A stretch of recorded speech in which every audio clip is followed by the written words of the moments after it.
Because sometimes you are even in a situation in Nigeria, at least I've heard it in government organizations, where they present the opportunity to be corrupt, and if you don't take that opportunity, you are actually going to get punished, and it can be as bad as getting killed.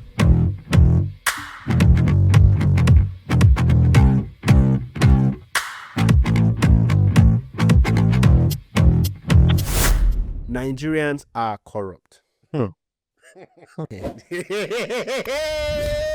Yeah, Nigeria is definitely a corrupt country. And I'm not just talking about the government. I think when we talk about corruption, we always think about our government or our economic system and stuff. But as a people, for sure, Nigerians, because our government is a representation of us, right? So it's interesting. People just think, oh, our government is this and that, and you check out the lives of these people, and you still see how corrupt they are. If any small thing happens in the country, we are pushing each other to the wall. Like any small hike in like petroleum, people start selling the old ones they got at the old price at the new price just to double their profit. Like we don't really consider each other that much. Like everybody's high is like red just to get to the bag. Yeah, definitely we are corrupt. Definitely. Yeah, I agree with you on this one, to be honest. Yeah, I feel like it's just a question of opportunity. A lot of people will make the argument that, well, the corruption is whether, and this is not us saying it's one person's fault or the other. We're just saying what what our perception is of the stereotype. For whatever reason it is, the propensity to be corrupt is much higher, at least from the way we have perceived Nigerians, at least from the way I have perceived Nigerians. Everything is, you have to calculate 10 times. It's the same reason you can't just set up a business and not be there. Because the people you employ, they're about to finish you off, right? It's the same reason the people that work for the government house, you have people receiving salaries of 300,000 naira per month, still low-key being billionaires Doing billionaire behind the stuff curtain. with How? 300K salary. Yeah, exactly. Yeah. There's a guy that sells cars now, and he tries to be very sensible. So when he calls the price of the car and other stuff, he'll be like, "This is not." He's an outside guy. "This is not for civil servants. Don't civil servants scroll along." I laugh every time I watch the video, because I know that there are many civil servants that are buying even more expensive cars than the ones that they were showing, and he tells us what we are saying. It's our sisters, it's our mothers, it's our fathers, it's our brothers, it's our.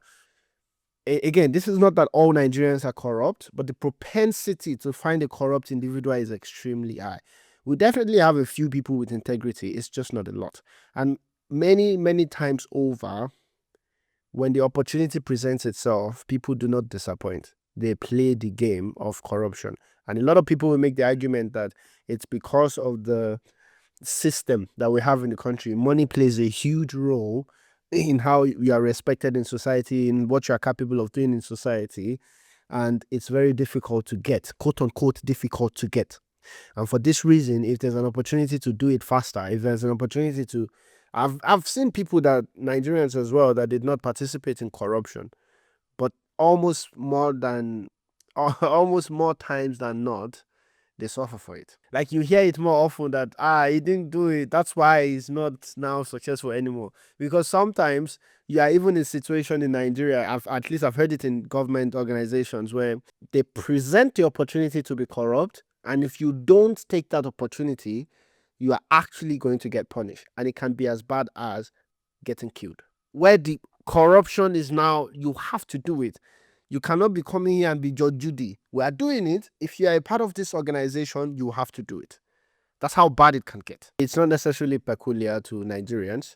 You might find it in any other country, but for sure I found it in Nigeria as well. Yeah, I mean, I know a few people that left the country. These are not Nigerians. There's this thing called the Nigerian way of doing things, and for me, it's like the corrupt way. Like, I'm not even talking about the big companies like the Nestle or whatever. I think some of the companies that left going to Ghana for a safer, stable economy to be able to do business. Like, these are individuals that they just left the country, like, because they couldn't. They are surprised as how they have to go about doing their business. It's like, no, I just have to write a proposal. No, you just don't write a proposal. You have to know who is in charge of approving the proposal, then to be able to lobby and Mm-hmm. make sure, like, you get yourself a good chance of getting any sort of contract. And this, Exactly. yeah, it's just a terrible way of, Exactly. like, you know, pushing some people out, because some Exactly. people don't have the Exactly. capacity to compete or to be able to um bribe, for example, Exactly. because bribery is one of the biggest thing in the corruption sector. And also, you were talking about um how people of 300,000 naira salary are doing things of billion. Why is it that in most governmental jobs, or whatever, you see people even lobbying, like, for a job that you would wonder, like, why are you trying to kill yourself to get this job? Exactly. But they know what is there. They know the kind of money they would control just by being in that position. And it's never about the salary. Exactly. Instead of Nigerians as people to fight for, government, if we work for you, you at least have to do worst case scenario living wages for the least salary earner within the government. No, we are accepting the shitty salary that the government pays because we know that the money will come from somewhere else. And that's what continues to destroy the country, right? Because we don't fight the fight that we should be fighting. Um, a good example is this Gokada situation. I think Gokada was doing really well in Lagos, and for some reason there was a mago that happened, and in one swipe, policy completely Mm. wiped them off. Right, they couldn't run anymore. They had to change Yeah. to a courier business after massive, Yeah. massive investment, employing people, and people that actually worked for Gokada made considerable amount of money, and that tells you the point that if the corruption runs so deep, it's not just government, it's also people working for the government, it's also people working in the private sector. It's just all over the place. So I will have to, again, this is our perception of what it is there.